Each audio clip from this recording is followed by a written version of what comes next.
Well, thank you. It's great to be here today to get a head start on celebrating Canada's 150th birthday. I have to say, birthdays are a lot on my mind these days. Simon Fraser University is getting ready to celebrate its own 50th birthday in 2015. Now, it's customary at birthdays to give a gift, and I've been pondering the kind of present that this nation's universities could bestow. What might Canada's post-secondary institutions deliver that would be remembered and valued long after July 1st, 2017, long after the cake has been eaten and the fireworks have subsided? Well, how about this? How about the gift of a stronger, healthier, and more vibrant democracy? Wouldn't that be a nice birthday present? I believe it can be done if we put our minds to it. Western democracies are ailing. Polls show that citizen confidence in political parties and governing institutions has plummeted over the last 4 decades. Voter turnouts in elections in North America and much of Europe has declined dramatically over the same period, particularly amongst young people. Such trends have prompted American scholar Russell Dalton to observe that the most serious challenge to democracy comes not from external or internal enemies, but from citizens who have grown distrustful of politicians, skeptical about democratic institutions, and disillusioned about how the democratic process functions.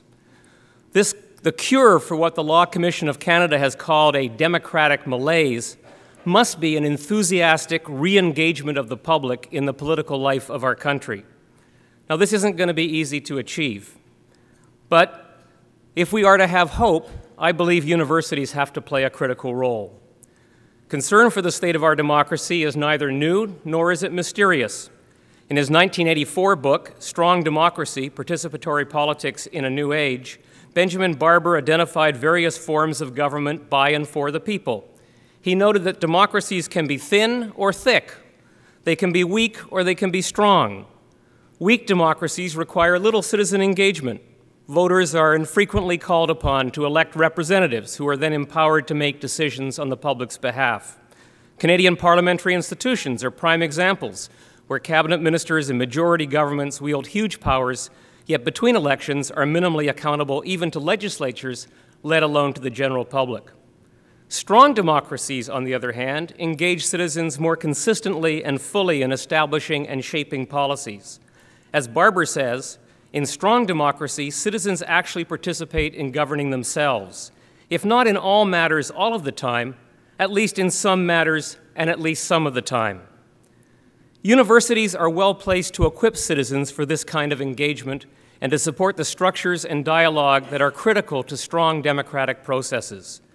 Universities already have experience supporting weaker forms of democracy. We help to develop an educated citizenry that's able to evaluate policies and make informed choices. We cultivate political and bureaucratic elites who are equipped to lead and administer our governing institutions. And we assist political decision-making with critiques, analysis, and policy proposals. However, this support, while significant, is ultimately inadequate if we hope to nurture robust and healthy democracies in which citizen participation is more than skin deep. To support the development of strong democracies, universities need to position themselves less as ivory towers and more as public squares. Instead of seeing ourselves as bastions of knowledge insulated from the hurly-burly of civil society, universities must become knowledge exchanges with mandates to share information and build capacity throughout the broader communities we serve. Simon Fraser University's new strategic vision offers one such blueprint. Last year, we committed to being an engaged university, defined by its dynamic integration of innovative education, cutting-edge research, and far-reaching community engagement. In the democratic context, that means providing students with educational programs that allow them to grapple firsthand with socially significant issues. Programs such as our Semester in Dialogue. This is a full-time interdisciplinary program in which students help to develop their own socially relevant topic of study for an entire semester. And then they work together, and they work with community thought leaders, not only to enhance their own understanding, but to promote discussion and policy advancement in the community. Such programs develop civic literacy and social responsibility while equipping students with knowledge and skills that enable them to become effective and engaged citizens. On the research front, universities can help communities develop the knowledge, capacities, and structures their citizens require to make informed decisions concerning the challenges they face. Now, to be consistent with democratic values, such research must be community-based and it must be collaborative. It must be done with rather than for communities, involving community members as partners in rather than as subjects of inquiry. A case in point is the Hackeye Network for Coastal Peoples, Ecosystems and Management. This is an interdisciplinary research initiative designed to support sustainability and conservation on BC's Central Coast. Launched in 2010, the network enables faculty and student researchers in science and social science disciplines to collaborate with First Nation partners on projects aimed at enhancing sustainability, resilience, and well-being of the area's economies, peoples, and ecosystems. Universities can also foster stronger democracies by leveraging their considerable intellectual, physical, and programmatic resources to enrich public understanding and to promote dialogue on important issues confronting communities. My example here is SFU Public Square. When we developed our strategic vision, we made it a goal for SFU to be BC's public square for enlightenment and dialogue on key public issues. To this end, we launched our first Public Square Community Summit last fall. It was a week-long program that engaged thousands of citizens on the topic of urban isolation and disconnection. We plan to make this an annual event, and we are also working to expand community programming, facilitate specific dialogues, and use the web and social media to make SFU Public Square available 365 days a year. Now, this shift in orientation from the ivory tower to the public square can be unnerving for some in universities. Some academics fear they may lose autonomy or objectivity. I believe the opposite is true. Broadening public engagement is likely to make universities less, not more partial in their perspectives. And the public support we derive from such engagement could strengthen our capacities to withstand external pressures that are sometimes placed upon us. I'm not suggesting that community engagement is wholly new to universities. Clearly it isn't. Most universities have some measure of commitment to communities. My point is that to be instruments of stronger forms of democracy, universities must move this commitment from the periphery to the center of what they do. Imagine the impact we could have if we graduated a significant majority of our students with a deep understanding of community dynamics and a strong sense of their own agency. What a bracing tonic for democracy that could be.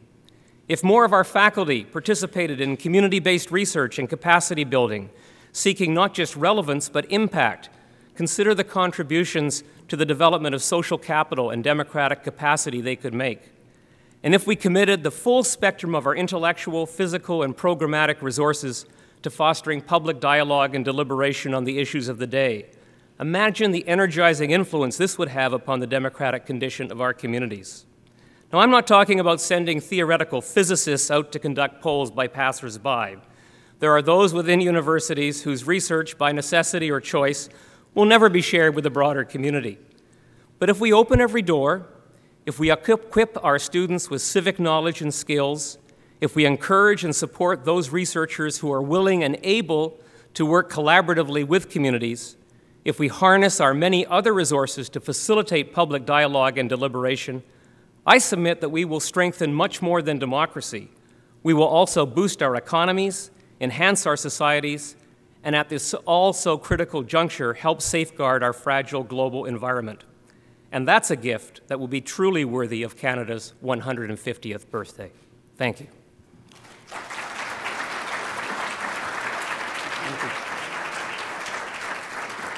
Thank you very much, Andrew. We're going to ask occasionally follow-up questions to the speakers. And, you know, I know that there are a lot of people who would like institutions like universities to reach out to them, but I also run into people all the time who choose to be disengaged from public conversations and who choose not to vote and don't want to get involved.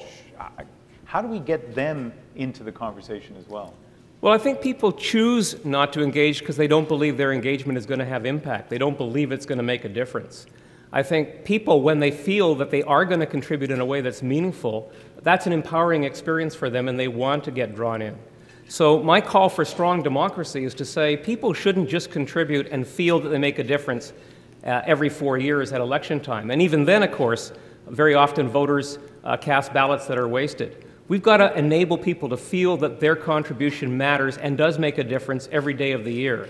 And that's where I think universities, if they reach out to the communities and empower those communities and create the conversations can be a mobilizing and catalyzing force. All right, Andrew, thank you. Thank you. Thank you.